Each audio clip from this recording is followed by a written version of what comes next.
बॉलीवुड की एक बड़ी सुपर हिट वाली मूवी है जिसका नाम है अंधा कानून।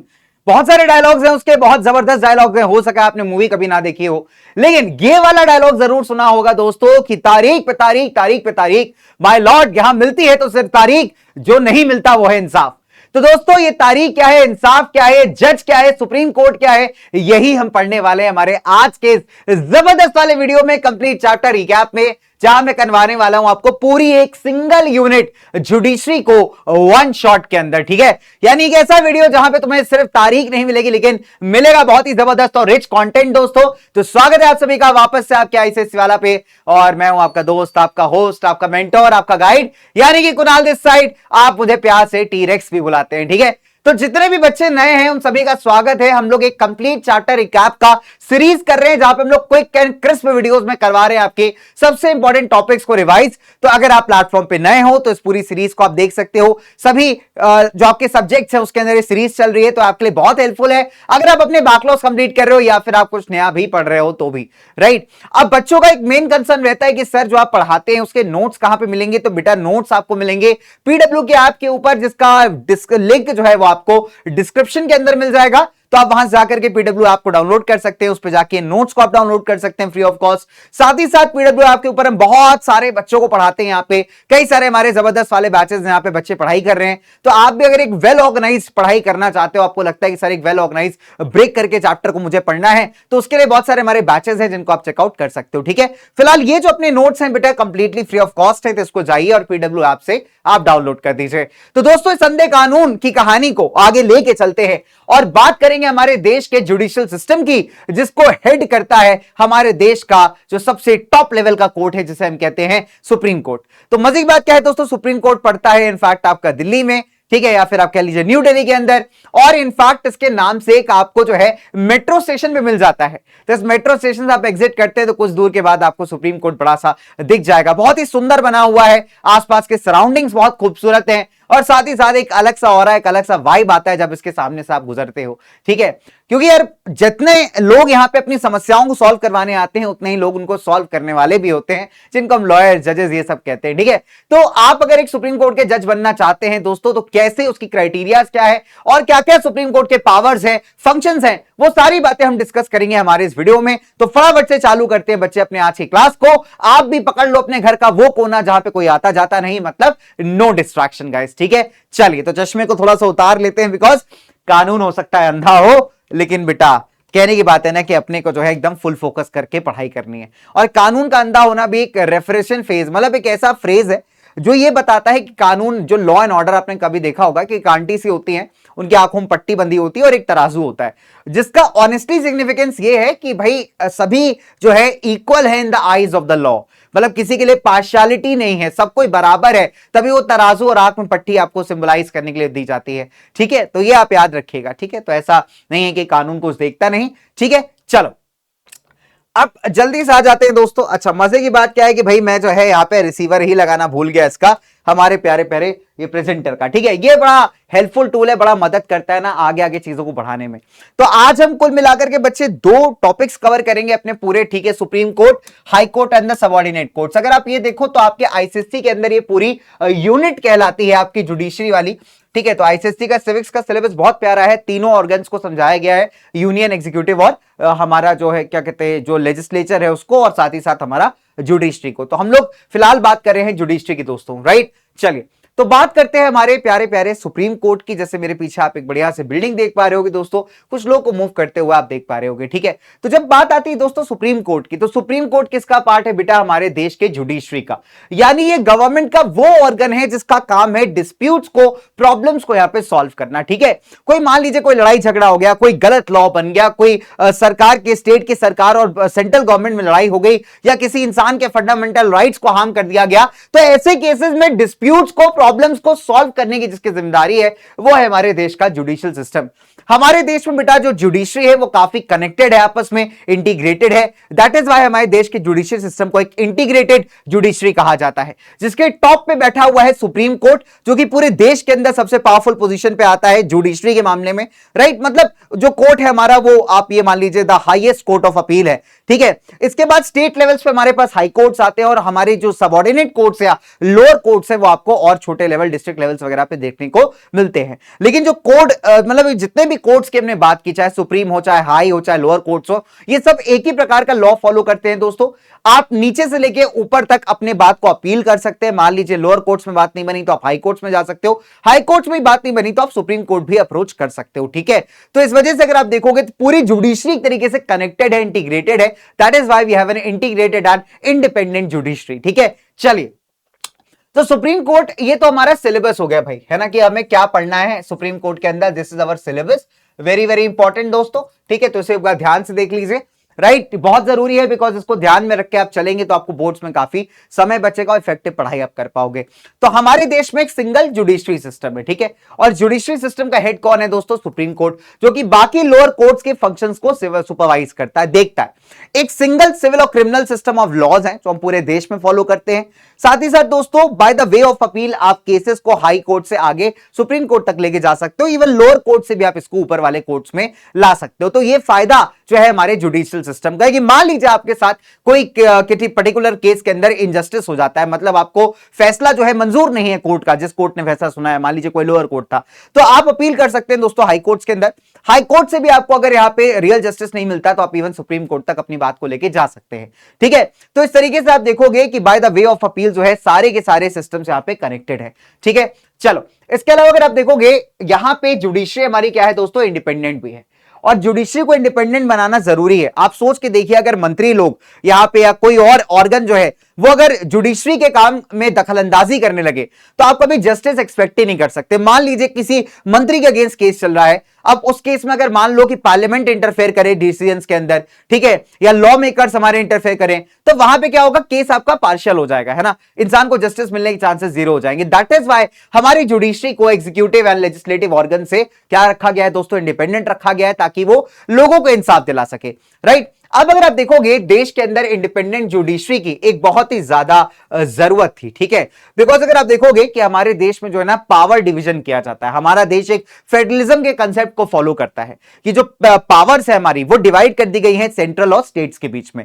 अब कभी कभार ऐसा हो सकता है कि इन पावर्स को लेकर मान लीजिए कोई डिस्प्यूट अराइज हो जाए, कोई लड़ाई हो जाए स्टेट गवर्नमेंट्स के बीच में, सेंट्रल स्टेट के बीच में, तो कोई होना चाहिए ना आपके पास जो इन सभी लड़ाई झगड़ों को शांत करा के एक रिजल्ट दे पाए। तो वहां पर हमारी जुडिशरी अगर आप देखोगे इंडिपेंडेंट तरीके से काम करती है, ठीक है, साथ ही साथ कॉन्स्टिट्यूशन को सेफगार्ड करती है और लोगों के फंडामेंटल राइट्स की भी रक्षा करती है।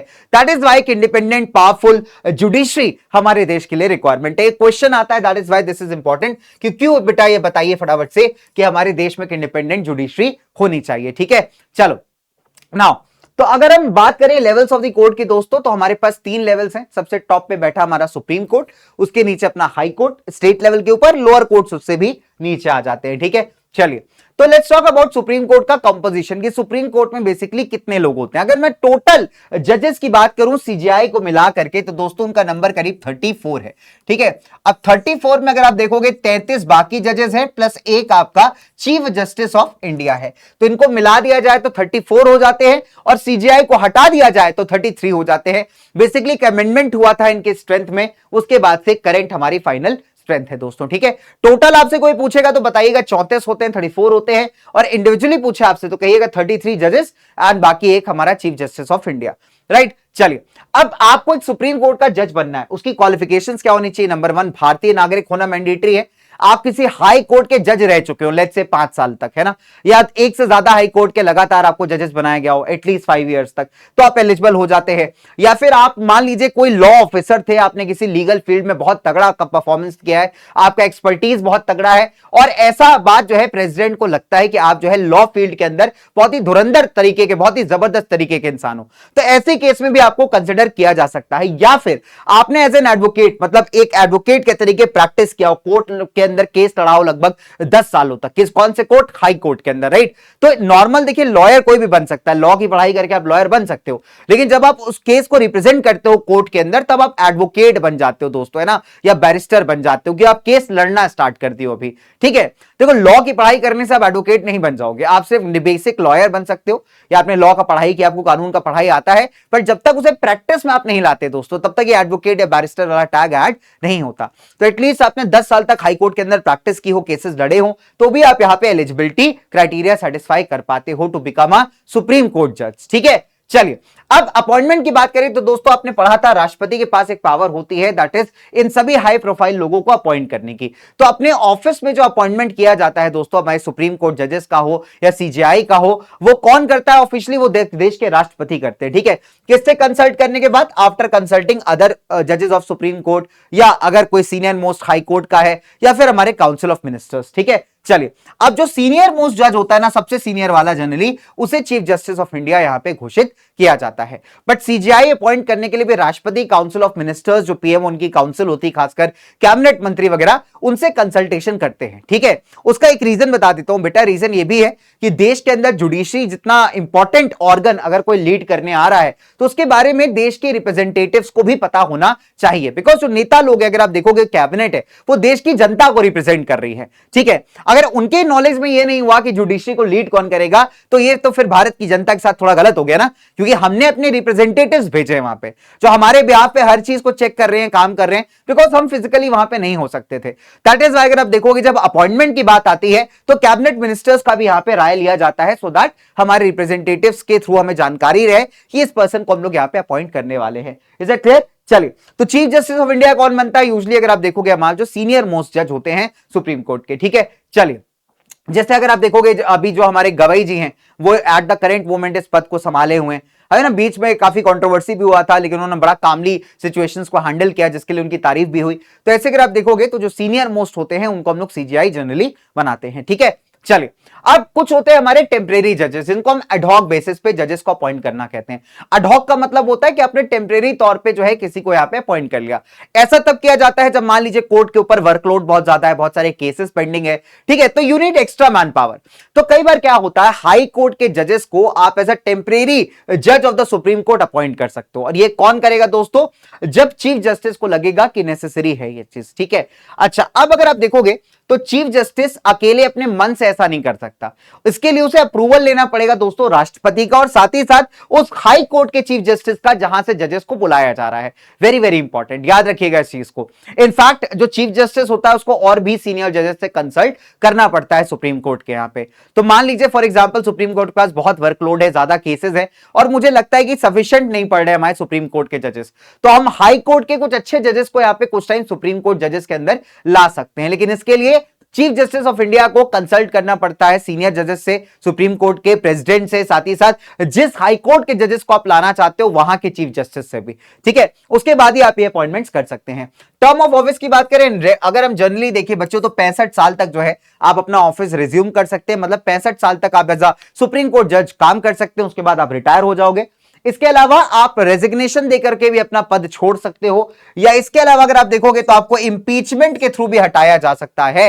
यदि आप अपना काम नहीं कर पा रहे, लेट्स से आप सही से परफॉर्म नहीं कर पा रहे, आपने करप्शन कर दिया, तो अगर आपका मिसबिहेवियर है, इनकैपेसिटी प्रूव हो गई, तो आपको इंपीच करके भी यहां पे निकाला जा सकता है। ठीक है, very very simple, very very simple दोस्तों, डन।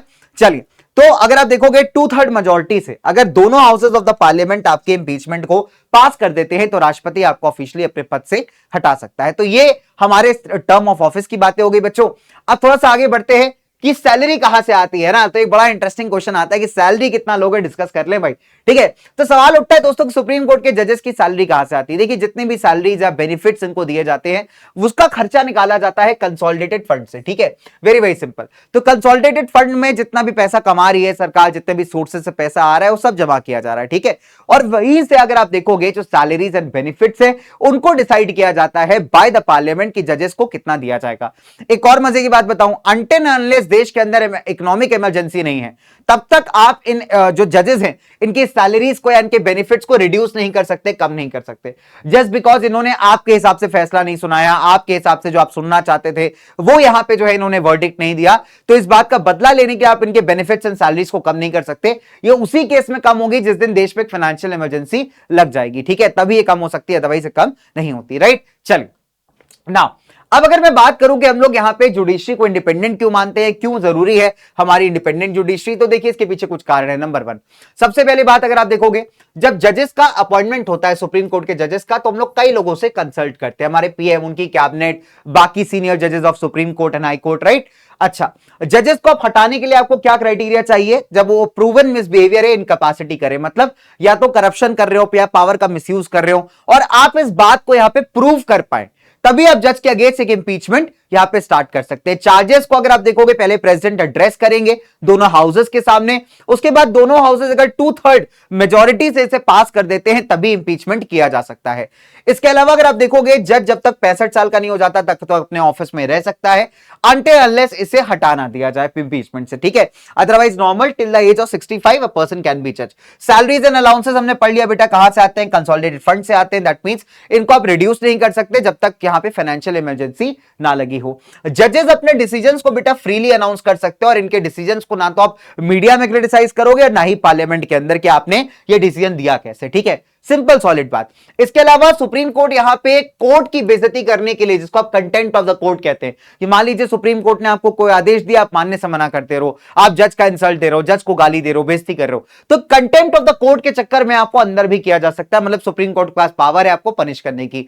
पार्लियामेंट में किसी प्रकार का debate and discussion supreme court के डिसीजन के ऊपर आप यहां पे नहीं कर सकते, ठीक है। That is not allowed. इसके अलावा जजेस जो हैं एक बार अगर रिटायर हो गए ना बेटा तो एज एडवोकेट्स वो सुप्रीम कोर्ट में प्रैक्टिस नहीं कर सकते। मान लो मैं एक जज था और मैं रिटायर हो गया 65 साल की उम्र में, तो मैं ये चाहूं कि रिटायरमेंट के बाद मैं जो है एक लॉयर बन जाऊं, एक एडवोकेट बन जाऊं या किसी कंपनी के साथ एसोसिएट हो जाऊं, तो मैं ये ऐसा कुछ नहीं कर सकता। क्यों?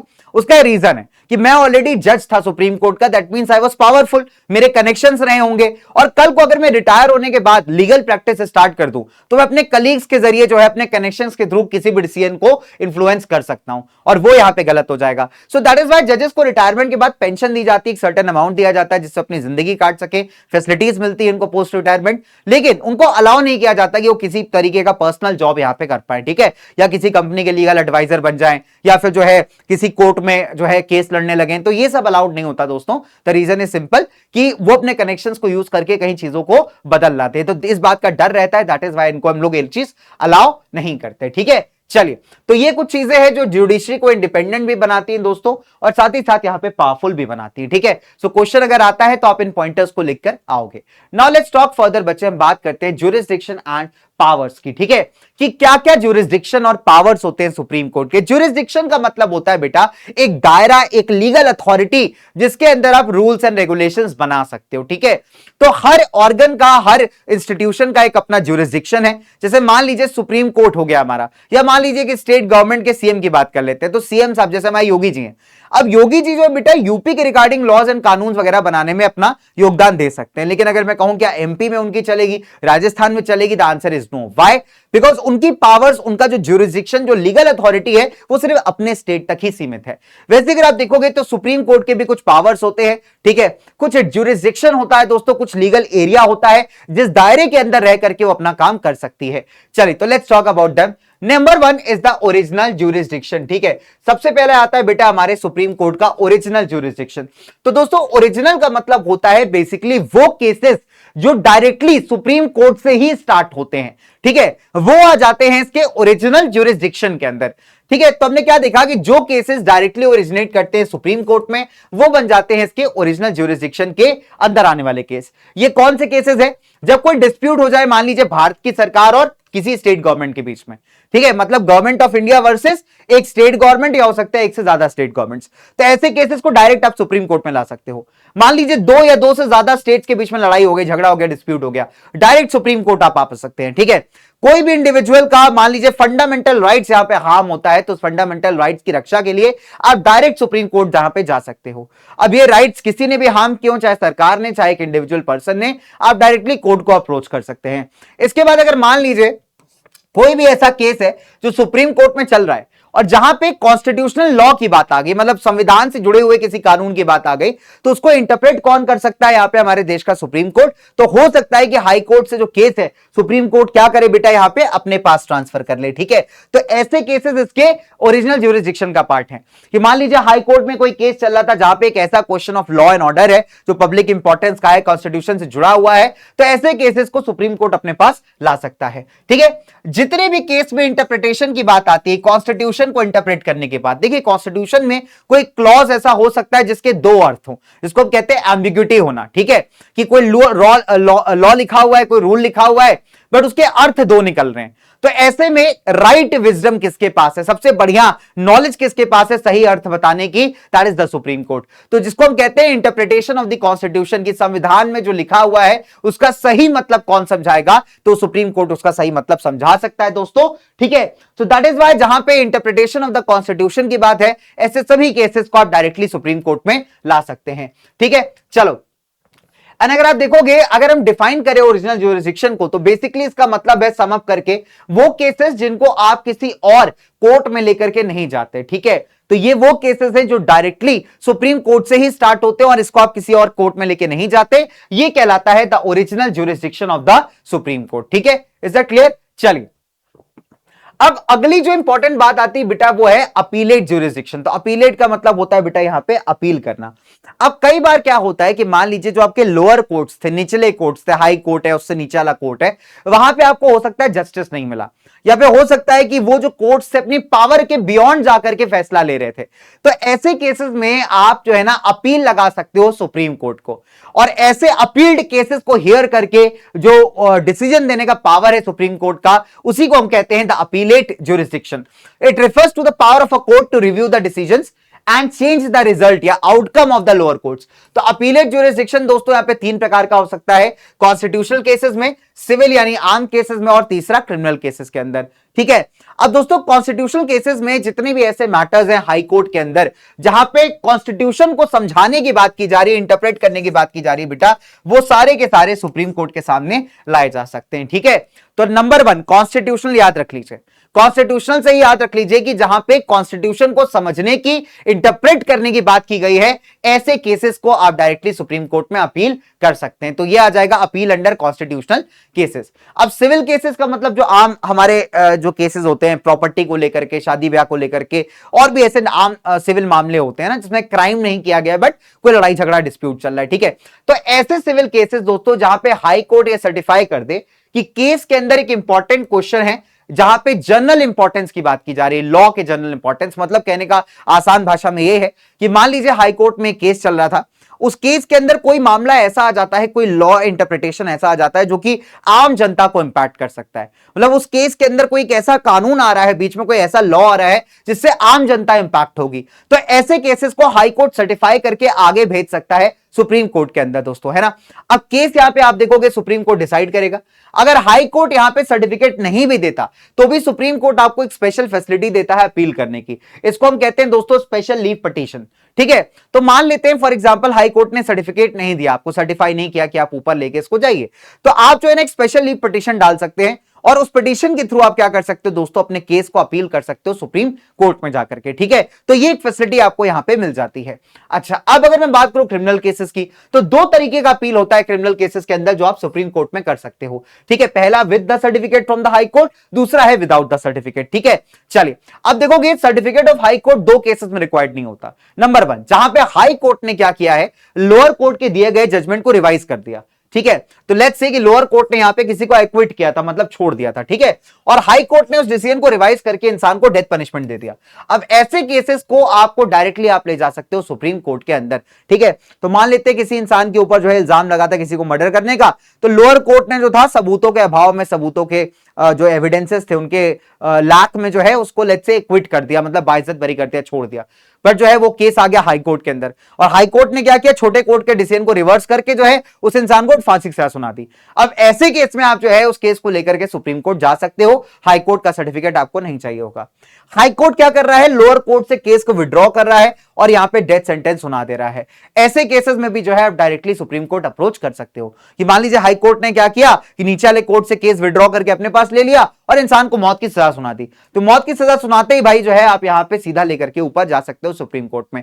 अब सुप्रीम कोर्ट ने भी अगर सेम डिसीजन को अपहेल्ड कर दिया, मतलब मौत की सजा को कंटिन्यू रखा, तो फिर तो भाई राष्ट्रपति आपको बचा सकते हैं, उनके पास आप पिटीशन फाइल करिए, मर्सी पिटीशन, अगर किस्मत अच्छी रही तो बच जाओगे, नहीं रही तो गए तुम काम से, ठीक है।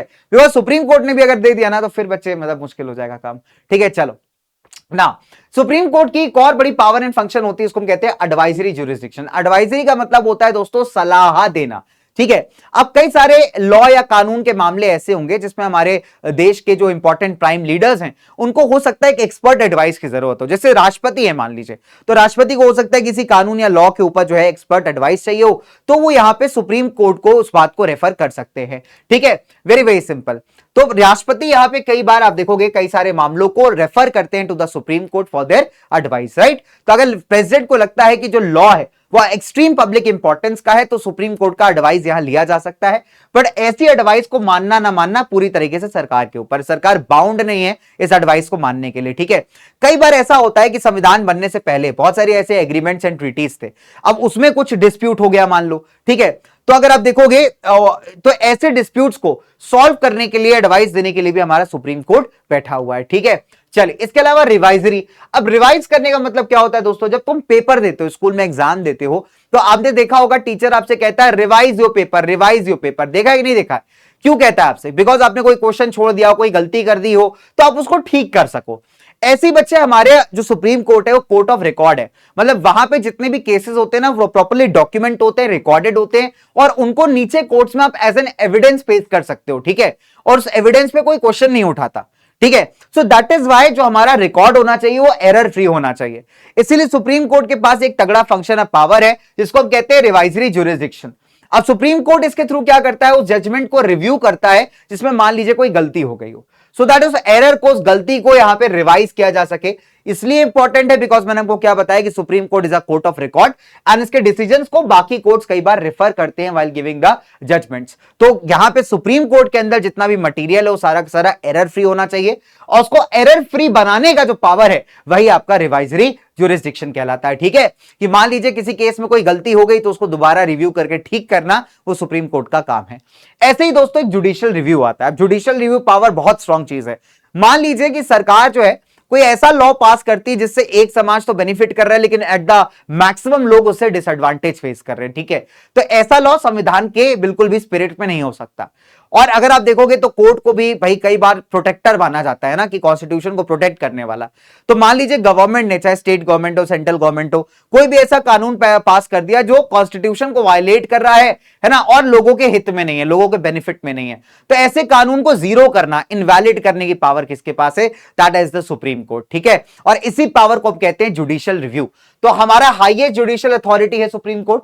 तो ये यहां पे क्या कर सकता है, सरकार द्वारा पास किए गए किसी लॉ को रिव्यू कर सकता है और उसको इनवैलिड घोषित कर सकता है, नल एंड वॉइड कर सकता है अगर ये संविधान या कॉन्स्टिट्यूशन को वायलेट कर रहा है, कि सरकार ने कोई लॉ बनाया जिससे कॉन्स्टिट्यूशन वायलेट हो गया, लोग बेनिफिट नहीं कर रहे, तो ऐसे लॉ को यहां पे सुप्रीम कोर्ट स्ट्राइक डाउन कर सकता है, खत्म कर सकता है। ये पावर इसके पास है। ठीक है, तो सुप्रीम कोर्ट के पास पावर है ऐसे जितने भी आपके नेशनल स्टेट लॉज उनको रिव्यू करने की, एग्जीक्यूटिव ऑर्डर्स को रिव्यू करने की, और उनको नल एंड वॉइड, इनवैलिड घोषित करने की अगर ये यहां पे कॉन्स्टिट्यूशन को फॉलो नहीं करते। तो जुडिशियल रिव्यू अगर आप देखोगे इंपॉर्टेंट पावर है दोस्तों, बिकॉज इसकी मदद से हमारे जो संविधान है उसकी यहां पे दोस्तों रक्षा हो पाती है ना। चलिए, तो क्यों इंपॉर्टेंट है जुडिशियल रिव्यू? बिकॉज एक फेडरल सेटअप में कोई भी डिस्प्यूट जो यहां पे सामने आता है आपके स्टेट या सेंट्रल गवर्नमेंट के बीच में, है ना, तो ऐसे में सुप्रीम कोर्ट बहुत इंपॉर्टेंट हो जाता है डिस्प्यूट्स को सेटल करने में। कॉन्स्टिट्यूशन में एक लॉ को हो सकता है एम्बिग्यूअसली लिखा हो, मतलब इसके दो अर्थ निकल रहे हो। अब करेक्ट अर्थ क्या है, करेक्ट मीनिंग क्या है उस लॉ का, ये कौन समझाएगा बेटा? ये समझाने का काम है हमारे सुप्रीम कोर्ट का। ठीक है, इसके अलावा अगर आप देखोगे जो आम जनता है, जो हमारी आम जनता है, उसके पास ना तो विजडम होगा ना नॉलेज होगा। इवन सरकारों के पास भी हो सकता है राइट विजडम, राइट नॉलेज ना हो, ना राइट एक्सपीरियंस हो किसी लॉ को समझने का। तो वहां पे आप देखोगे सुप्रीम कोर्ट इस काम को बड़ी आसानी से कर पाता है। That is why judicial review आपका इतना इंपॉर्टेंट है ना। अदरवाइज आप सोचो ना, सरकार बड़ी खुले तरीके से हो सकता है गलत लॉज बनाए और लोग कुछ ना कर पाए, बट क्योंकि सुप्रीम कोर्ट बैठा हुआ है तो कोई भी फालतू, कोई भी रॉन्ग लॉ यहां पे बनता है, ठीक है, जो कि कॉन्स्टिट्यूशन को फॉलो नहीं कर रहा, तो सुप्रीम कोर्ट उसे जीरो या इनवैलिड घोषित कर सकता है। ठीक है, चलिए नाउ अब अगर आप देखोगे supreme court as a court of record, very important topic दोस्तों, बहुत ही इंपॉर्टेंट टॉपिक है आपका supreme court as a court of record. ठीक है, देखिए रिकॉर्ड का मतलब होता है किसी चीज को एकदम डॉक्यूमेंट करके रखना। ठीक है, तो मैंने आपको बताया था कि सुप्रीम कोर्ट के डिसीजन से उनको हम एविडेंस, सबूत और टेस्टिमनी के तौर पे इसको रिकॉर्ड करते हैं। ठीक है, इनफैक्ट अगर आप देखोगे सेम टाइप का केस है तो उसमें हम हाई कोर्ट को भी यही एक्सपेक्ट करते हैं कि सिमिलर टाइप का ही जजमेंट दिया जाएगा जैसे सुप्रीम कोर्ट ने दिया था। ठीक है, चलिए इसके अलावा जजमेंट्स जो कि सुप्रीम कोर्ट के अंदर पास किए जाते हैं दोस्तों, उन्हें प्रिजर्व करके रखा जाता है।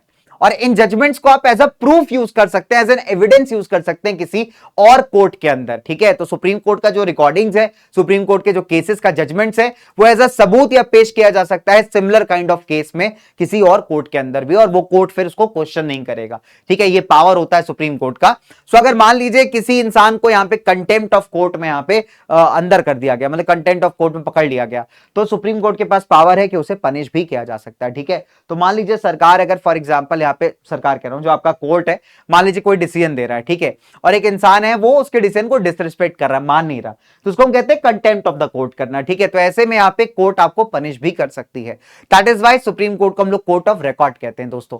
नाउ कुछ एडमिनिस्ट्रेटिव फंक्शंस भी होते हैं हमारे सुप्रीम कोर्ट के, जैसे फॉर एग्जांपल जितने भी आपके ऑफिसर्स होते हैं, ठीक है, या स्टाफ होता है सुप्रीम कोर्ट का, उसको कौन अपॉइंट करता है? चीफ जस्टिस और अदर जजेस मिल करके। सुप्रीम कोर्ट क्या करता है? रूल्स बनाता है कि जो अंदर लॉयर्स आएंगे, एडवोकेट्स आएंगे, वो केस को कैसे फाइट करेंगे, है ना, क्या क्या फॉर्मेलिटीज उन्हें करनी पड़ेंगी।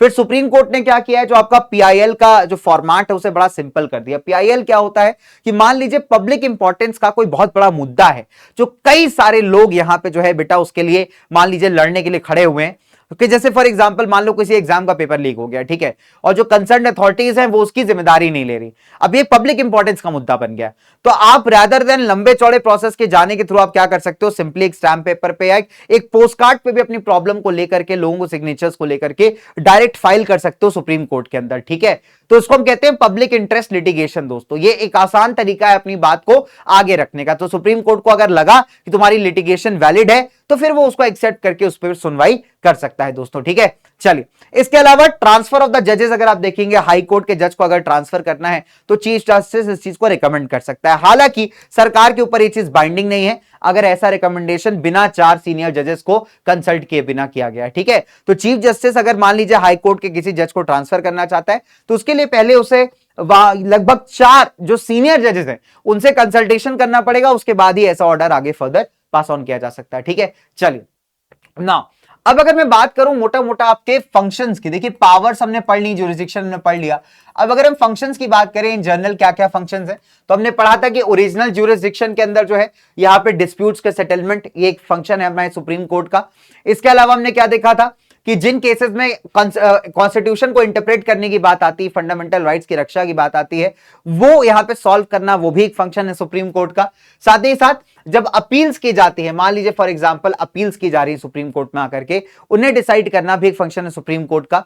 इसके अलावा अगर आप देखोगे हमने क्या देखा कि अपीलेट ज्यूरिसडिक्शन के अंदर कोई भी ऐसा केस जो पेंडिंग है हाई कोर्ट या लोअर कोर्ट्स के अंदर, ठीक है, उसको हम सुप्रीम कोर्ट के अंदर ला सकते हैं अगर उसमें कहीं भी कॉन्स्टिट्यूशन को इंटरप्रेट करने की बात की गई, ठीक है। तो इसका एक फंक्शन है कॉन्स्टिट्यूशन को इंटरप्रेट करके सही मतलब को समझाना। साथ ही साथ अगर आप देखोगे सुप्रीम कोर्ट यहां पे एक इंसान को अलाउ करता है पिटीशन डालने के लिए। माइकल मान लीजिए हाई कोर्ट यहां पे आपको सर्टिफिकेट नहीं दे रहा, सर्टिफाई नहीं कर रहा कि आप हाई कोर्ट से जो है सुप्रीम कोर्ट में केस को लेके जाइए, तो ऐसे में सुप्रीम कोर्ट आपको एक स्पेशल फीचर देता है, इसको हम कहते हैं स्पेशल लीव पिटीशन। इसके थ्रू जो है बेटा आप यहां पे किसी भी कोर्ट के द्वारा दिए गए जजमेंट को चैलेंज कर सकते हो जाकर के सुप्रीम कोर्ट के अंदर, ठीक है। अच्छा, ये पावर अगर आप देखोगे सिविल केसेस के अंदर तब अप्लाई होती है जब आपका पब्लिक इंटरेस्ट का कोई बात किया जा रहा है, क्रिमिनल केसेस में जब आपका इंटरप्रिटेशन ऑफ लॉ की बात की जा रही है या फिर बहुत ज्यादा इंजस्टिस हुआ है यहां पे अक्यूज्ड के साथ, ठीक है। तो ऐसे केसेस को आप डायरेक्टली लेकर के आ सकते हैं सुप्रीम कोर्ट के अंदर। डन। चलिए, तो ये फंक्शंस आ गए हमारे सुप्रीम कोर्ट के, ठीक है दोस्तों। चलिए, बहुत बढ़िया, स्टाइलिश एकदम जबरदस्त वाले, ठीक है। चलिए और आगे चलते हैं बच्चों। अब किसी भी सिटीजन का मान लीजिए फंडामेंटल राइट अगर यहां वायलेट हो गया है, तो आप कहां जा सकते हो? सीधा सुप्रीम कोर्ट। अब सुप्रीम कोर्ट क्या करेगा, ऐसे में कुछ लीगल ऑर्डर्स इशू करेगा जिन्हें हम रिट्स कहते हैं, ठीक है, जैसे हेबियस कॉर्पस, मैंडेमस, क्वो वारंटो वगैरह, और इसके जरिए जो है आपके फंडामेंटल राइट्स को एनफोर्स करने की बात की जाएगी। ऐसे अगर आप देखोगे सुप्रीम कोर्ट के पास अपना एक जगह जुडिशियल रिव्यू का फीचर होता है ना, जिसमें मान लीजिए कोई भी ऐसा इनवैलिड लॉ है जहां पे कॉन्स्टिट्यूशन को हार्म किया जा रहा है, सरकार ने कोई कानून बना दिया है जहां पे कॉन्स्टिट्यूशन वायलेट हो रहा है, तो ऐसे लॉ को जो है ना इनवैलिड घोषित कर सकती है हमारी सुप्रीम कोर्ट। ये भी उसका एक फंक्शन भी है, ज्यूरिसडिक्शन का पावर भी है, ठीक है। चलिए, इसके अलावा सुप्रीम कोर्ट को हम क्या कहते हैं दोस्तों? द गार्डियन, रक्षक है किसका? हमारे डेमोक्रेटिक प्रिंसिपल्स और हमारे संविधान का, कॉन्स्टिट्यूशन और डेमोक्रेटिक प्रिंसिपल्स का, ठीक है। तो ये सारे जो है एक तरीके से आप मान लीजिए functions of the supreme court है। देखो फंक्शंस और पावर इन ज्यूरिसडिक्शन काफी मिलता जुलता है, तो तुम पावर्स भी याद कर लोगे ना तो उससे रिलेट करके फंक्शंस लिखना बहुत आसान है दोस्तों, लगभग सेम ही बात है, एक तरीके से घुमा फिरा के बताई जा रही है, ठीक है। चलिए now let's talk about the important writs. अब हमने बात की यहां पे कि अगर किसी इंसान के फंडामेंटल राइट के अधिकारों की रक्षा करनी है तो यहां पे हम सुप्रीम कोर्ट को अप्रोच कर सकते हैं। सुप्रीम कोर्ट कुछ लीगल ऑर्डर्स पास करता है जिसके थ्रू जो है आपके फंडामेंटल राइट्स को हम यहां पे प्रोटेक्ट कर पाते हैं, ठीक है। और इन लीगल ऑर्डर्स को हम रिट्स कहते हैं। सबसे पहले इसमें आ जाते हैं हैबियस कॉर्पस। इसका मतलब होता है टू हैव द बॉडी। अगर मान लीजिए आपको इलीगल रूप से कहीं पे डिटेन करके रखा गया है, ठीक है, मान लीजिए फॉर एग्जांपल आपके पुलिस ने जो है आपको गलत तरीके से डिटेन कर लिया है, ठीक है, तो ऐसे केसेस में सरकार कहती, मतलब आपका जो कोर्ट है वो कहता है कि भाई ये गलत है और आपको जो पर्सन को आपने रोका हुआ है, अरेस्ट किया वो उसको मैजिस्ट्रेट के सामने आपको लाना ही लाना है। मान लीजिए कोई केस हुआ, ठीक है, आपको पुलिस गलत तरीके से उठा ले गई और किसी मैजिस्ट्रेट के अंदर 24 घंटे के अंदर आपको सामने लेकर के भी नहीं गए, ठीक है, magistrate is like a law officer, ऐसा मान लो, ठीक है, तो मैंडेटरी होता है कि अरेस्ट के बाद उसके सामने पेश करना जरूरी है, बट पुलिस ने जो है नहीं किया यहाँ पे, है ना, इलीगली आपको डिटेन कर लिया। तो ऐसे में आप लॉयर को बोलोगे, आपका लॉयर जाएगा हैबियस कॉर्पस इशू कराएगा, तो वहां पे आपके पुलिस वाले को बैंड बच जाएगी, ठीक है, तो उनको जो है लेके जाना ही पड़ेगा आपको। That means to have the body. तो ऐसे रिट से क्या होता है, हाई कोर्ट या सुप्रीम कोर्ट दोनों इशू कर सकते हैं, उससे आपको इंसान की बॉडी रिलीज के लिए डिमांड करते हो जिसको अनलॉफुली डिटेन किया गया है बाय अ पर्सन और अ ग्रुप ऑफ पर्सन, या फिर हो सकता है स्टेट या गवर्नमेंट, ठीक है।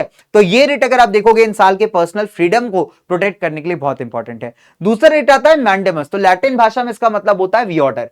ये कमांड या ऑर्डर है एक सुपीरियर कोर्ट ने जो कि लोअर कोर्ट को दिया हुआ है दोस्तों अपना काम ठीक से करने के लिए। मान लो कोई लोअर कोर्ट था जो अपना काम ठीक से नहीं कर रहा था यहाँ पे, ठीक है, प्रॉपर डिसीजंस नहीं ले रहा है, अपना वर्क नहीं कर रहा है, तो ऐसे में एक अपर कोर्ट यहाँ पे जो है ना उसको ऑर्डर इशू कर सकता है, तो उसको हम कहते हैं मैंडेमस कि भाई अपना काम ठीक से करो, ठीक है। तीसरा है रेट ऑफ प्रोहिबिशन।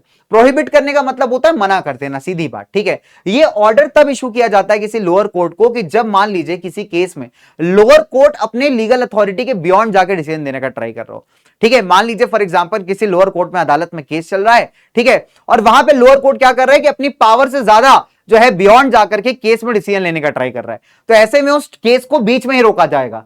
कैसे? By writ of prohibition. आप मान लीजिए आप डिफेंस में खड़े हुए हैं, ठीक है, किसी इंसान के लोअर कोर्ट में आपके बंदे का, आपके क्लाइंट का केस चल रहा है और आप ये देख रहे हो कि लोअर कोर्ट क्या कर रही है यहाँ पे कि अपने पावर्स के बियॉन्ड जाकर के आपके डिसीजन को सुनाने जा रही है। तो ऐसे केस में जो ना आप रिट ऑफ प्रोहिबिशन को ला सकते हो यहाँ पे, और ऐसे में क्या होगा, जो केस चल रहा होगा लोअर कोर्ट में वहीं का वहीं स्टॉप हो जाएगा। उसको फिर हो सकता है उससे जो अपर कोर्ट हो यहाँ पे उसको लिसन करे, ठीक है। फिर एक और आता है इसी से मिलता जुलता है, इसको हम कहते हैं रिट ऑफ सेटवारी। तो सेटवारी जो है थोड़ा सा डिफरेंट है प्रोहिबिशन से।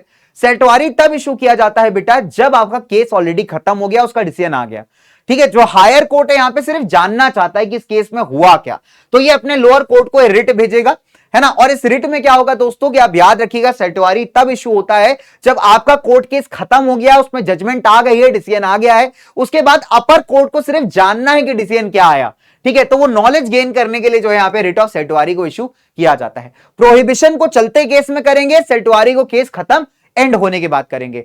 इसके बाद आता है क्वो वारंटो। तो क्वो वारंटो का मतलब होता है बाय वॉट ऑर्डर।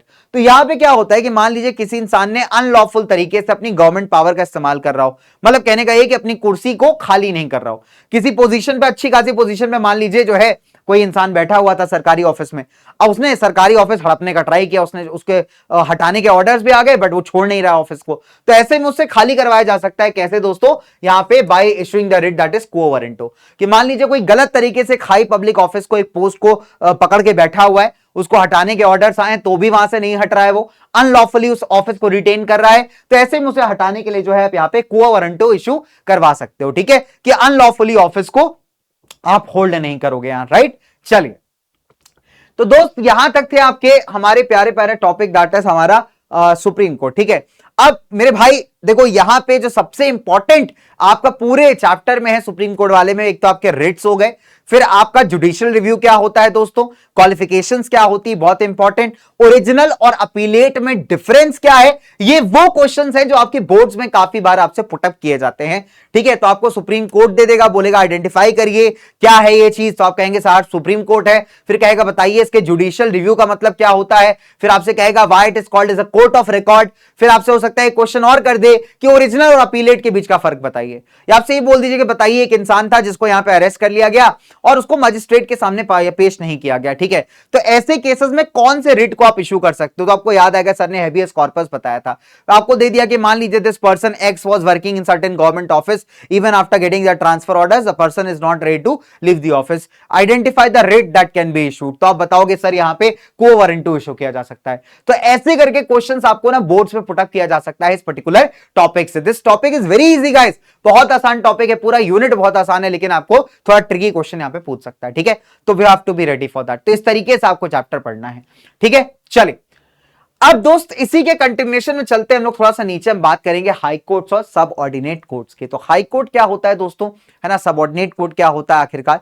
देखिए हाई कोर्ट जो है बेटा स्टेट लेवल के ऊपर होता है, कई बार आप देखोगे दो या दो से ज्यादा स्टेट्स का एक कॉमन हाई कोर्ट भी हो सकता है। ये डिपेंड करता है उस इलाके के एरिया, उस इलाके की पॉपुलेशन के आधार पर। बहुत बड़ी पॉपुलेशन वाला स्टेट होगा तो हो सकता है उसका एक ही हाई कोर्ट हो सकता है दो तीन छोटे छोटे स्टेट्स हो तो उनका मिलाकर के एक हाई कोर्ट हो, ठीक है। तो इस तरीके से हमारे हाई कोर्ट फंक्शन करते हैं। चलिए तो कॉन्स्टिट्यूशन ऑफ इंडिया ने ये कहा है कि देखिए जनरली ईच स्टेट का हाई कोर्ट होगा, बट कभी कभी मैंने कहा ना कि दो या दो से ज्यादा स्टेट्स के यूटीज के कॉमन हाई कोर्ट होते हैं। ये डिपेंड करता है एरिया और पॉपुलेशन के ऊपर, ठीक है। तो at present there are 25 high courts और देश में सिर्फ एक ही ऐसी यूनियन टेरिटरी है जिसका अपना खुद का हाई कोर्ट है, वो है दिल्ली हाई कोर्ट, ठीक है। बाकी सबके जो है कहीं ना कहीं किसी स्टेट्स में मर्ज होते हैं, ठीक है। तो टोटल नंबर अभी 25 हाई कोर्ट्स है, only UT to have its own high court is Delhi, right. चलिए अब कंपोजिशन की बात करें दोस्तों तो यहां पे चीफ जस्टिस होते हैं हाई कोर्ट के और बाकी कुछ जजेस होते हैं जिनको अगेन हमारे देश के राष्ट्रपति अपॉइंट करते हैं, ठीक है। राष्ट्रपति अगर आप देखोगे यहां पे कुछ एडिशनल जजेस को भी टेम्परेरी बेसिस पे हायर कर सकते हैं, बट 2 साल से ज्यादा के लिए नहीं, ठीक है। साथ ही साथ एक्टिंग जज को भी अपॉइंट किया जा सकता है। मान लीजिए किसी हाई कोर्ट का जज जो है टेम्परेरी एब्सेंट है, अपने ड्यूटीज नहीं परफॉर्म कर पा रहा, तो उसकी जगह एक एक्टिंग जज उसको कुछ टाइम के लिए टेम्परेरी जज को भी यहां पे हायर किया जा सकता है, ठीक है। क्वालिफिकेशन सिंपल है, भारत का नागरिक होना चाहिए, 62 साल का एज होना चाहिए आपका, उसको ज्यादा नहीं होना चाहिए, ठीक है। Not more than 62 years minimum, मतलब मैक्सिमम 62 है, ठीक है। तो 62 साल से ज्यादा नहीं होना चाहिए, उससे नीचे चलेगा बट उससे ऊपर नहीं चलेगा। सिटीजन ऑफ इंडिया होना मैंडेटरी है। साथ ही साथ आपने 10 सालों के लिए कोई ना कोई जुडिशियल ऑफिस को होल्ड किया हो किसी भी जुडिशियल बॉडी के अंदर, या फिर आप वो जो है हाई कोर्ट के ही एडवोकेट रहे हो कम से कम 10 साल के लिए, तो आप यहां पे एलिजिबल हैं to become a high court जज।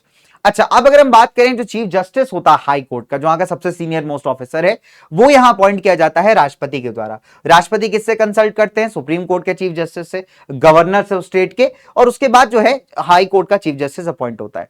एक बार जब चीफ जस्टिस अपॉइंट हो गया तो प्रेसिडेंट को यहां पे जो है काफी हेल्प आउट करता है बाकी जजेस को यहां अपॉइंट करने के लिए, ठीक है। देखिए ऑफिशियल अपॉइंटमेंट राष्ट्रपति ही करेगा, ये याद रखिएगा, लेकिन यहां पे जब अदर जजेस के अपॉइंटमेंट की बात आती है तो चीफ जस्टिस की थोड़ी बहुत मदद यहां पे ले ली जाती है। एंड अगेन उस स्टेट का गवर्नर भी जो है एक इंपॉर्टेंट रोल प्ले करता है जजेस के अपॉइंटमेंट में, ठीक है दोस्तों। चलिए अब अगर हम बात करें दोस्तों यहां पे जो सर्विस कंडीशन है जजेस की ऑफ द हाई कोर्ट, ये ऑब्वियस सी बात है इंडिपेंडेंट जुडिशरी वाली कि इंडिपेंडेंटली जो है वो काम करते हैं दोस्तों, और कॉन्स्टिट्यूशन के साथ में रह करके, मतलब उनके काम में स्टेट की जो पार्टी है, सरकार है, वो यहां पे इंटरफेरेंस नहीं कर सकती, ठीक है। चलिए रिटायरमेंट एंड रिव्यूअल की बात करें बेटा, 62 साल जो है रिटायरमेंट एज है, ठीक है। वहां पे कितनी थी? 65 थी सुप्रीम कोर्ट पे, यहां पे 62 ईयर्स है। बट यहां पे एक फायदा है, ठीक है, आप रिटायरमेंट के बाद लीगल प्रैक्टिस कर सकते हो सुप्रीम कोर्ट या हाई कोर्ट्स के अंदर जिसमें आपने सर्व नहीं किया हो कभी, ठीक है। तो जिस हाई कोर्ट में आप कभी जज नहीं थे, मान लीजिए फॉर एग्जांपल आप जो है यूपी के हाई कोर्ट में जज थे, तो आप वहां प्रैक्टिस नहीं कर सकते रिटायरमेंट के बाद। आप एमपी जाइए, उत्तराखंड जाइए, आप और कहीं जाइए, वहां जाके आप प्रैक्टिस करिए, आपको कोई मना नहीं करेगा, आप केसेस लड़ सकते हो, ठीक है। बस सुप्रीम कोर्ट के अंदर आप जाइए और साथ ही साथ उस हाई कोर्ट में जहां पे आप कभी जज नहीं रहते उसके अंदर जाके आप रिटायरमेंट के बाद प्रैक्टिस कर सकते हैं। तो आपसे कहे कि सर किसमें ज्यादा फायदा है, सुप्रीम कोर्ट का जज बनने में कि हाई कोर्ट का? तो अगर आपको थोड़ा बहुत पैसा और पोस्ट रिटायरमेंट का करियर चाहिए तो हाई कोर्ट का जज बनने में फायदा है। अगर नहीं चाहिए, सुप्रीम कोर्ट वाला रौला चाहिए, तो आप सुप्रीम कोर्ट के बन सकते हैं। वैसे इन दोनों से ज्यादा अगर कोई पैसा कमाता है दोस्तों तो वो है आपके एडवोकेट्स, ठीक है। अगर आप ठीक ठाक एडवोकेट बन गए हाई कोर्ट या सुप्रीम कोर्ट के अंदर दोस्तों, बहुत पैसा कमाते हैं लोग। मैं ऑनेस्टली बता रहा हूं, मैंने एक सुप्रीम कोर्ट के जो तगड़े एडवोकेट है उनका बंगला देखा है भाई साहब, गाड़ियां ही गाड़ियां खड़ी हो इनके पास, तो अलग ही लेवल का, मतलब आप समझ सकते हो पैसा आता है भाई। बिकॉज ऑब्वियस सी बात है दोस्तों, जो बड़े बड़े होते हैं ना, बड़े लॉयर्स, बड़े एडवोकेट्स, उनकी फीस भी बहुत तगड़ी होती है, बहुत जबरदस्त वाली। केसेस अगर आप जीतते हो, आपका नाम बनता है, मतलब आपका रौला बनता है दोस्तों, तो ऑब्वियस सी बात है you are going to be rich guys, ठीक है। चलिए तो ये है कहानी दोस्त फिलहाल।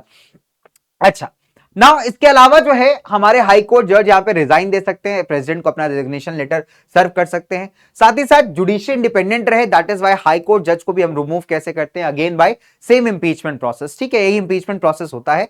एंड अगेन जो ग्राउंड्स होते हैं वो भी सिमिलर है कि मिसबिहेवियर है या फिर इनकैपेसिटी की, मतलब यहाँ पे करप्शन किया हुआ है ना, मिसयूज किया गया है पावर्स का। बिकॉज ये जो दोनों टर्म्स है ना, मिसबिहेवियर, इनकैपेसिटी, इसे कॉन्स्टिट्यूशन में कोई डिटेल वर्ड से नहीं समझाया गया है।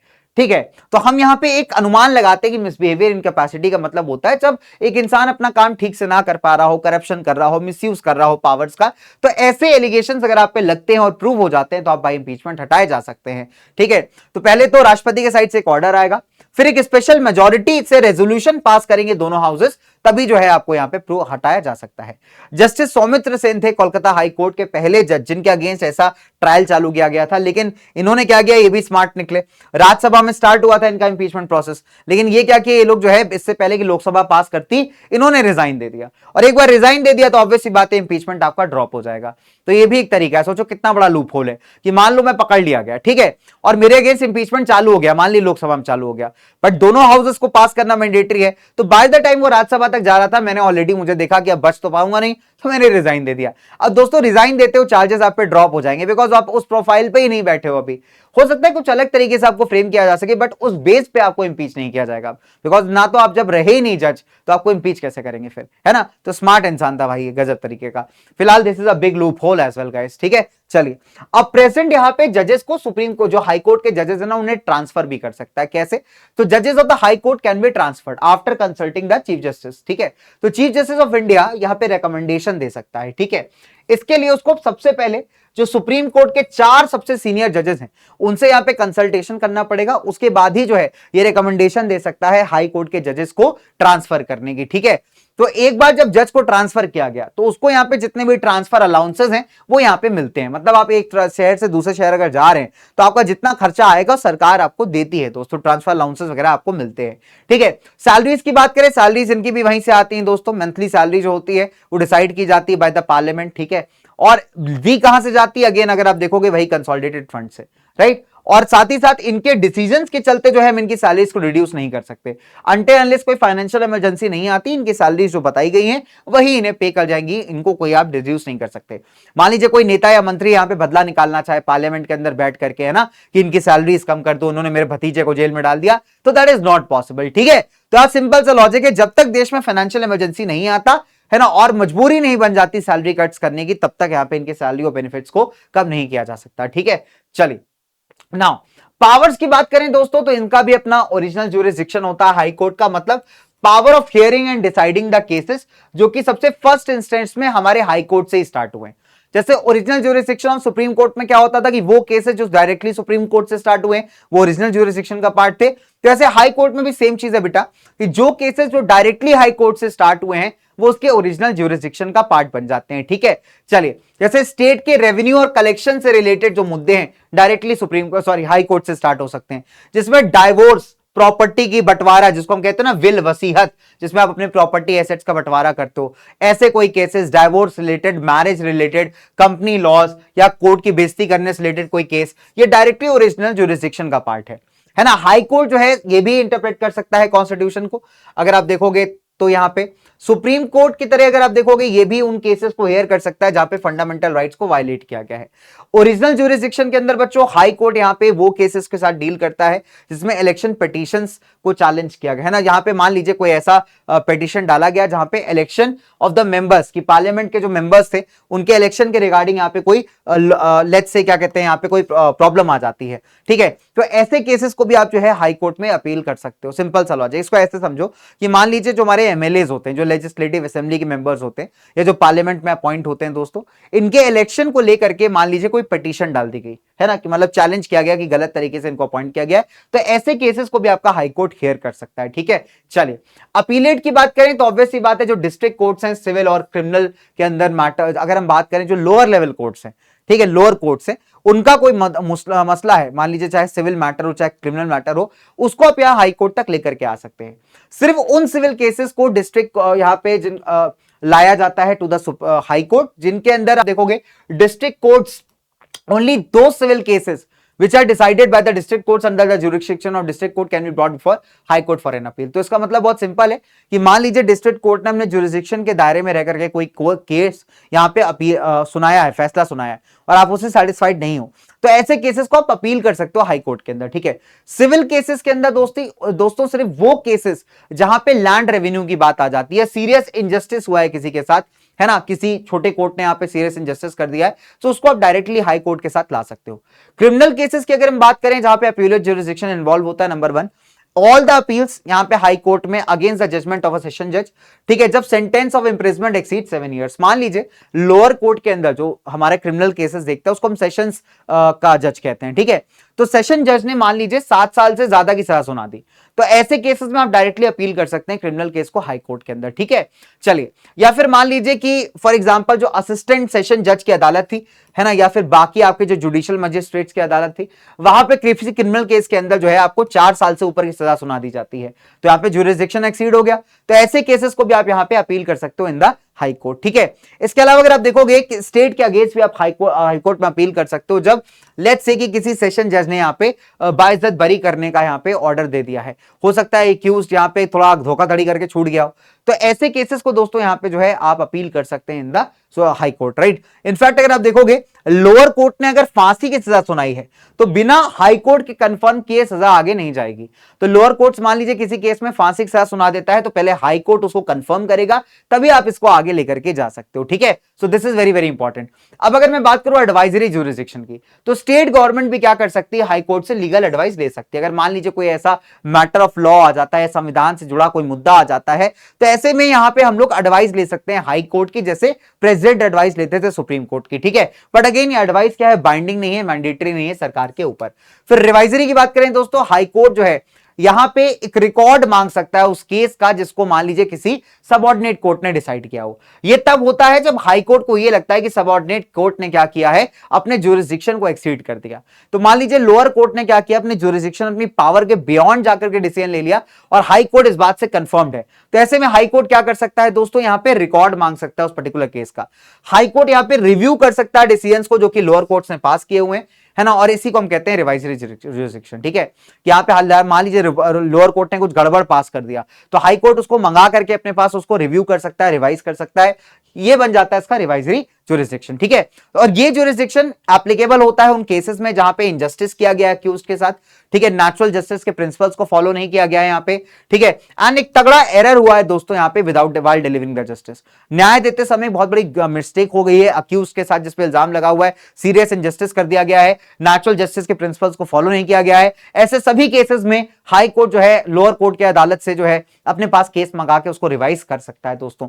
ठीक है, चलिए अब अगर हम बात करें कोई भी ऐसा लॉ जो यहाँ पे लेजिस्लेचर ने पास किया है स्टेट के और अगेंस्ट दी कॉन्स्टिट्यूशन है, तो उसे नल एंड वॉइड किया जा सकता है, ये इसके जुडिशियल रिव्यू का पार्ट है। ठीक है, कि मान लीजिए स्टेट गवर्नमेंट ने कोई ऐसा लॉ पास कर दिया जो संविधान को ही वायलेट कर दे रहा है, तो ऐसे केसेस के अंदर हाई कोर्ट उसको नल एंड वॉइड कर सकता है।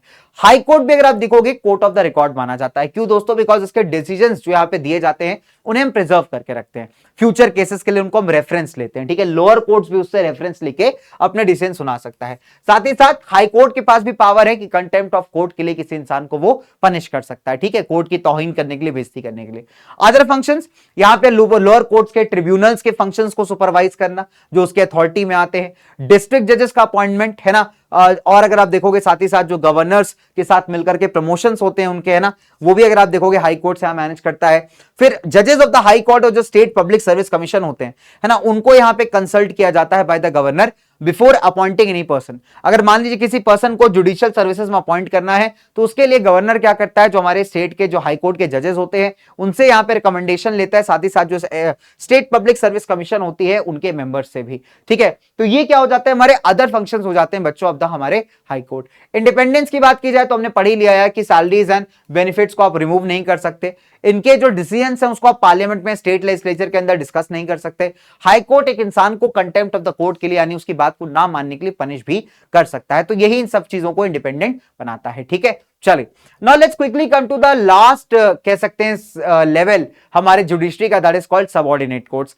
आप इन्हें सबऑर्डिनेट कह लीजिए दोस्तों या फिर आप इन्हें लोअर कोर्ट्स कह सकते हैं। ठीक है, और ये जो जाल है आपके लोअर कोर्ट्स का, ये भैया सबसे कॉम्प्लेक्स है।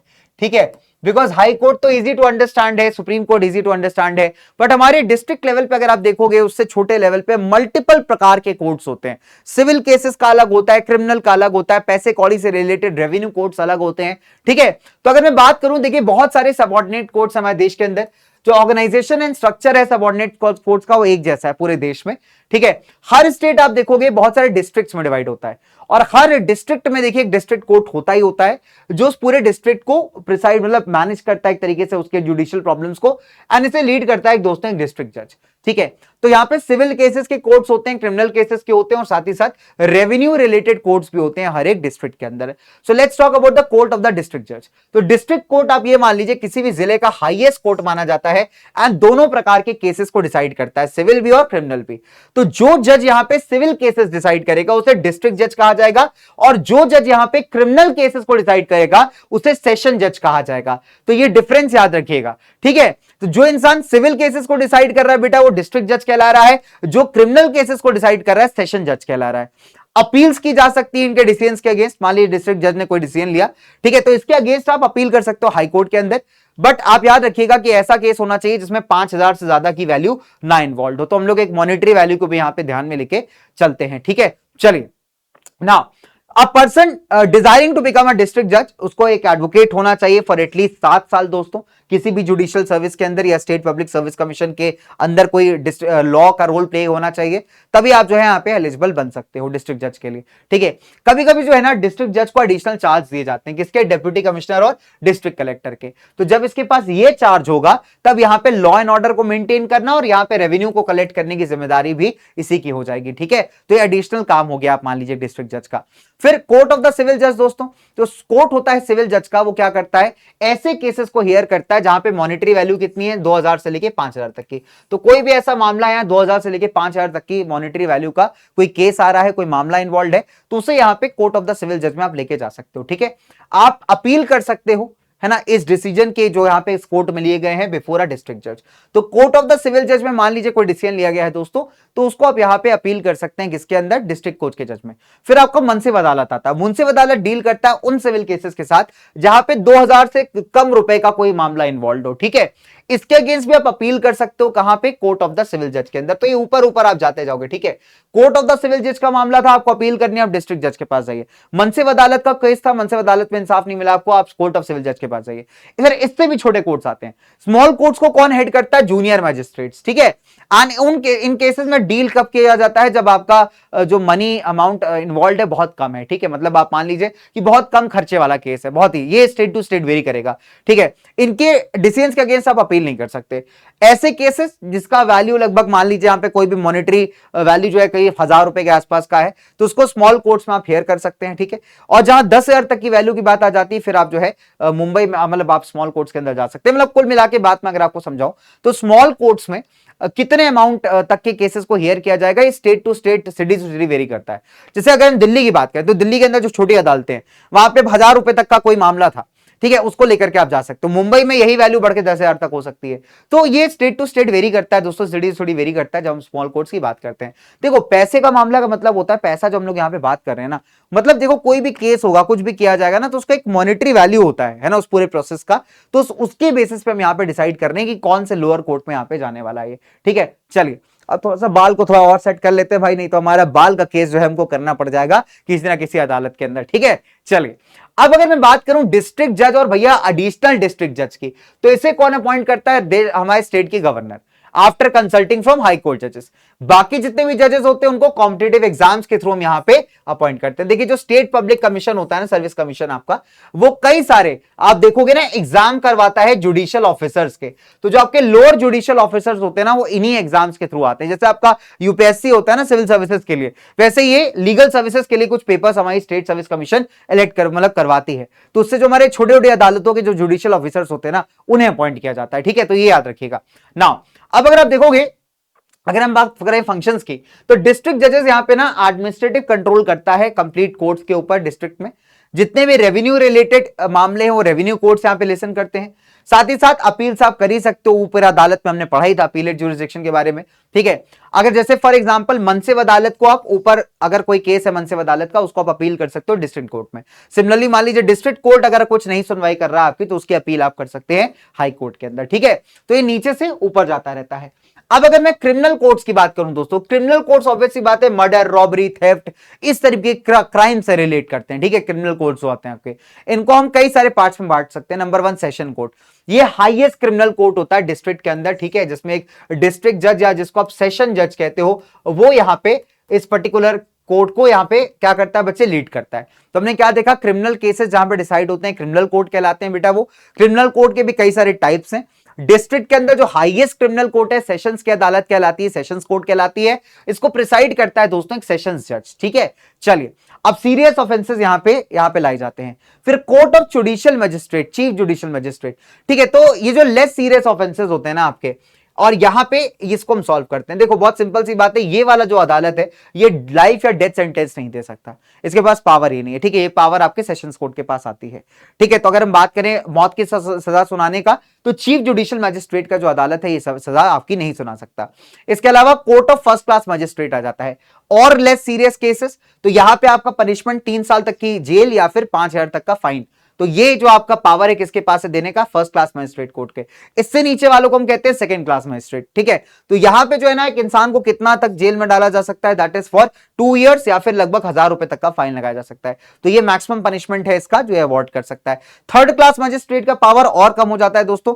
मान लीजिए कोई थोड़ा सा दंगा वसा लड़ाई हो गई, कोई बहस हो गई, तो ऐसे केसेस को ये डील करते हैं। इस कोर्ट में अगर आप देखोगे तो मैक्सिमम 1 महीने की जेल दे सकता है आपको, या फिर लगभग 50 रुपए तक का फाइन आप पे लगा सकता है। तो ये अलग अलग क्रिमिनल कोर्ट्स की पावर है कि कितना वो लोग यहां पे आपको पनिश कर सकते हैं, ठीक है। इंडिया में एक single integrated judiciary, that means कि हम लोअर कोर्ट्स के अपील्स को हायर कोर्ट्स तक लेके जा सकते हैं, ठीक है। चलिए अब रेवेन्यू कोर्ट की बात करूं दोस्तों, तो जो कोर्ट ऑफ रेवेन्यू है वो ऑब्वियस सी बात है जितने भी लैंड रिकॉर्ड्स का मेंटेनेंस है ना, जितना भी टैक्सेस वसूलने की बात है, उन सब के मामलों से डील करता है। तो इसमें सबसे पहला आता है बोर्ड ऑफ द रेवेन्यूज, ठीक है। चलिए ठीक है, जैसे ये हाईएस्ट कोर्ट होता है ऐसे केसेस के अंदर स्टेट में, ठीक है। ये यहां पे अपील्स लिसन कर सकता है अपने लोअर रेवेन्यू कोर्ट्स के थ्रू, ठीक है, कि लोअर रेवेन्यू कोर्ट्स में आपको इंसाफ नहीं मिला तो आप बोर्ड ऑफ रेवेन्यूज में आ जाइए, ठीक है। फिर कमिश्नर्स की अदालत, कमिश्नर यहां पे अगर आप क्या करेगा तो देखिएगा लुक आफ्टर करेगा रेवेन्यू कलेक्शन को, रेवेन्यू कैलकुलेशन को सभी डिस्ट्रिक्ट के अंदर जितना हो रहा है, ठीक है। तो उससे रिलेटेड मामले आप यहां ला सकते हैं। कलेक्टर्स कोर्ट, ये कोर्ट को deputy commissioner of a state यहां पे लीड करता है।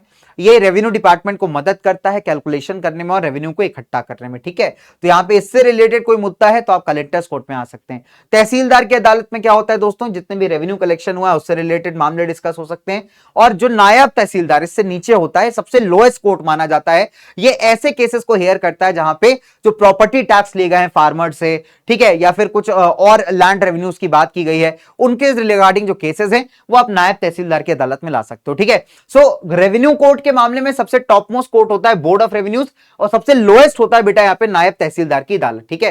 तो नायब तहसीलदार में क्या होता है, फार्मर से लिया गया प्रॉपर्टी टैक्स, कुछ लैंड रेवेन्यू हो गया आपका, ठीक है। इसके अलावा तहसीलदार अदालत में जितना भी इलाके का अपना रेवेन्यू कलेक्शन हुआ है उससे रिलेटेड।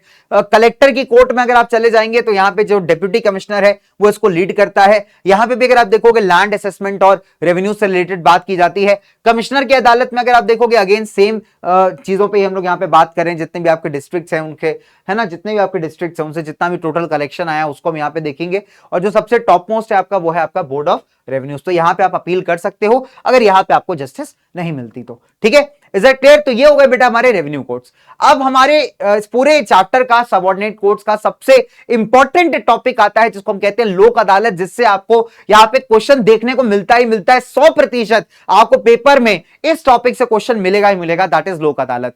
तो लोक अदालत का मतलब होता है आम आदमी की अदालत। ये लोगों को लीगल हेल्प और क्विक जस्टिस प्रोवाइड कराता है, ठीक है। जो लोग लॉयर हायर नहीं कर सकते, एडवोकेट हायर नहीं कर सकते, या लीगल प्रोसीडिंग का कॉस्ट नहीं बेयर कर सकते, उनको एकदम सस्ता बढ़िया सॉल्यूशन है, दैट इज आपका लोक अदालत, ठीक है। जो जजेस होते हैं लोक अदालत के ना, वो एक्चुअली क्या होते हैं, काउंसलर्स होते हैं, मतलब आपके जो लोकल लीगल काउंसलर्स हैं वो आपको मदद करते हैं, ठीक है। अब लोक अदालत को सेटअप करने के लिए बहुत सारी जो लीगल हेल्प कमिटीज होती हैं वो आती हैं, ठीक है। ये लोगों को आपस में म्यूचुअल अंडरस्टैंडिंग से ना केस सॉल्व करने में मदद करती हैं। तो यहां पे पनिशमेंट नहीं दी जाती, बट यहां पे कॉम्प्रोमाइज करवाया जाता है, समझौता करवाया जाता है लोगों की आपस की म्यूचुअल अंडरस्टैंडिंग से, ठीक है दोस्तों। चलिए, पहली लोक अदालत लगाई गई थी दिल्ली के अंदर 6 अक्टूबर 1985 में। इसके बाद जो लीगल सर्विसेज अथॉरिटीज एक्ट पास हुआ 1987 में, वो कहता है कि स्टेट गवर्नमेंट को ऐसी लोक अदालत टाइम टू टाइम लगवानी चाहिए। ये जो सिस्टम है लोक अदालत का बेटा इतना पॉपुलर हो गया कि कई सारी सरकारी डिपार्टमेंट्स ने, जैसे जो टेलीफोन डिपार्टमेंट है, इलेक्ट्रिसिटी बोर्ड है, इन्होंने लोक अदालतें लगानी स्टार्ट कर दी हैं। तो लोक अदालत का सबसे बेस्ट फायदा क्या होता है दोस्तों यहाँ पे कि ये जो पेंडिंग केसेस हैं उनको सॉल्व करने में मदद करती है। देखिए बहुत सारे ऐसे केसेस होते हैं जिनको जरूरी नहीं कि आप अदालत में लेके जाएं, नॉर्मल कोर्ट में लेके, उन्हें एक आम लोकल अदालत में भी, एक लोक अदालत के अंदर बेसिक अंडरस्टैंडिंग से, बातचीत से सॉल्व किया जा सकता है दोस्तों, ठीक है। तो दैट इज वाई अगर आप देखोगे तो सोशल जस्टिस प्रमोट करना, पेंडिंग केसेस को सॉल्व करना, आपस में सहमति से डिसीजंस को लेने में ये लोक अदालत बहुत इंपॉर्टेंट है, राइट दोस्तों। चलिए, तो एडवांटेजेस क्या है लोक अदालत के, बहुत इंपॉर्टेंट। सबसे पहली बात कि जो हायर कोर्ट्स का वर्कलोड है वो रिड्यूस हो जाता है, जल्दी और इनएक्सपेंसिव जस्टिस आपको यहां पे मिल जाता है। यहां पे अगर आप देखोगे अपोजिंग पार्टीज एक कॉम्प्रोमाइज करती हैं जिससे एक अच्छा एनवायरमेंट क्रिएट होता है, और जो पुराने केसेस हैं, इतने सारे पेंडिंग केसेस हैं, उनका बैकलॉग क्लियर करने में ये लोक अदालत आपकी बहुत ज्यादा हेल्पफुल हैं दोस्तों, ठीक है। इनफैक्ट अगर आप देखोगे तो हमारे परिवार से रिलेटेड कई सारे मसले होते हैं ना, बच्चे का अडॉप्शन हो गया या और भी घर के झगड़े हो गए, तो इसके सॉल्व करने के लिए हमारे फैमिली कोर्ट्स होते हैं। तो फैमिली कोर्ट्स अगर आप देखोगे जिनकी पॉपुलेशन जिन शहरों की 10 लाख से ज्यादा है, वहां पे ऐसे कोर्ट्स को हमने सेटअप किया हुआ है दोस्तों। एंड ये रिकमेंड किया गया है पार्लियामेंट्री कमेटी द्वारा कि हर सिटी में एक फैमिली कोर्ट होना चाहिए। तो अगर मान लीजिए कोई बीवी से लड़ाई हो गई आपकी, मान लीजिए फॉर एग्जांपल जो है आपका मैरिज रिलेटेड कुछ बेसिक इशू है, तो ना, तो ऐसे छोटे मोटे जो फैमिली लॉ से रिलेटेड मुद्दे हैं आप उनको इस फैमिली कोर्ट में लेके जा सकते हैं दोस्तों, ठीक है। चलिए, फिलहाल जब हम बात करते हैं लोक अदालत की तो उसके जो एडवांटेजेस हैं उससे क्वेश्चन आता है, और लोक अदालत का होल आइडियोलॉजी यही है कि आपने क्या की, एक इनफॉर्मल अदालत, एक इनफॉर्मल कोर्ट आपने सेटअप कर लिया जहां पे आप कोई लॉयर हायर नहीं कर रहे, बट म्यूचुअल अंडरस्टैंडिंग से जो है जो दो डिफरेंट पार्टीज हैं क्या कर रही है, अपने केस को सॉल्व कर पा रही हैं, ठीक है। मान लीजिए बिल से रिलेटेड प्रॉब्लम है, चालान से रिलेटेड इशू है, तो ऐसे केसेस में जो ये लोक अदालत से आपके लिए बहुत हेल्पफुल हो सकती है। आपको ज्यादा खर्च भी नहीं करना पड़ेगा लीगल प्रोसेस में, और साथ ही साथ क्विकली आपको यहां जस्टिस मिल जाएगा। तो लोक अदालत का टॉपिक बेटा बहुत इंपॉर्टेंट है, ठीक है। चलिए, तो इसी के साथ इस टॉपिक को, इस चैप्टर को यहां पे खत्म करते हैं। थैंक यू सो मच मेरे प्यारे बच्चों। लगभग 1 घंटे का ये लेक्चर है, तो बहुत अच्छे से इस लेक्चर को देखिएगा। आपका कंप्लीट यूनिट एक लेक्चर के अंदर फिनिश हो गया है।